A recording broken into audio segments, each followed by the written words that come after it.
Hello YT ఫ్యామ్. చాలామంది బెంగ పెట్టుకున్నారు కదా నా దగ్గర నుంచి వ్లాగ్స్ రావట్లేదని. ఐ నో చాలామంది ఫ్రెండ్స్ అడుగుతున్నారు, కొలీగ్స్ కూడా వ్లాగ్స్ ఏమీ పోస్ట్ చేయట్లేదని. యాక్చువల్గా ఎందుకు కొంచెం బిజీ ఉండడం వల్ల వ్లాగ్స్ అవి పోస్ట్ చేయడానికి అవ్వట్లేదు. చాలా పోస్ట్ చేయాల్సిన అయితే చాలా పెండింగ్లో ఉన్నవి, అవంతా ఇంకా ఎడిటింగ్ ఇవి ఏం చేయలేదు. ఇదైతే ఫస్ట్ ఈద్ ముందు రోజు మెహందీ అది పెట్టించేసుకున్నాం అనమాట. నెక్స్ట్ డే ఈద్కి రెడీ అవ్వాలి కదా, కొంచెమైనా ప్రిపరేషన్స్ ఉండాలి కదా. మరి ఎప్పుడు ఉండే తెల్లమొహాలు వేసుకొని ఏముంటామని చెప్పి నేను మా చెల్లి వెళ్ళి మంచిగా హ్యాండ్స్కి పెట్టించుకున్నాం. ముందు ఫుల్ హ్యాండ్స్కి పెట్టించుకుందాం అనుకున్నాం కానీ అది చాలా రేట్ చెప్పాడు, ఎందుకులే అని చెప్పి సగం సగం పెట్టించుకున్నాం అనమాట. ఈద్ నమాజ్ అయిపోయిన తర్వాత మొత్తం కలెక్షన్ అనమాట. వీళ్ళ దగ్గర నుంచి ఎంత వస్తాయి ఏంటని బాగానే గట్టిగానే వచ్చాయి అనుకోండి. ఇంకా అక్కడి నుంచి ఈద్ నమాజ్ అయిపోయిన తర్వాత ఇంక ఊరు వెళ్ళామన్నమాట.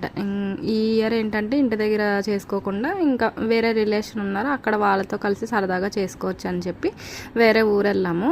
ఎప్పుడో మార్నింగ్ 6కి లెగిస్తే మేము స్టార్ట్ అయ్యి వెళ్ళేటప్పటికి అక్కడికి ఆల్మోస్ట్ 11 o'clock అయిపోయినట్టుంది.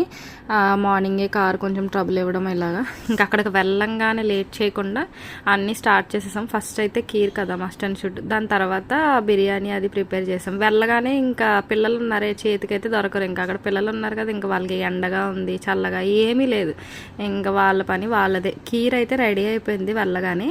ఇంకా దాని తర్వాత ఫుడ్ ప్రిపరేషన్స్ అన్నీ స్టార్ట్ చేసామన్నమాట. కీర్ దాంతోపాటు పార్లర్గా ఇంకా మటన్ బిర్యానీ చేసాము అండ్ చికెన్ ఫ్రై కూడా చేసాము. చాలా బాగా సెట్ అయ్యింది అండ్ చాలా ఆ రోజైతే మంచి ఫీల్ ఉందన్నమాట.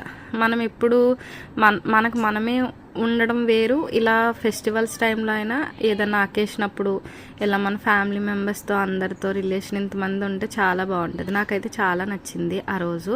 అందరితో మంచిగా టైంపాస్ అయింది, వంటలు చేసుకుంటూ నవ్వుకుంటూ.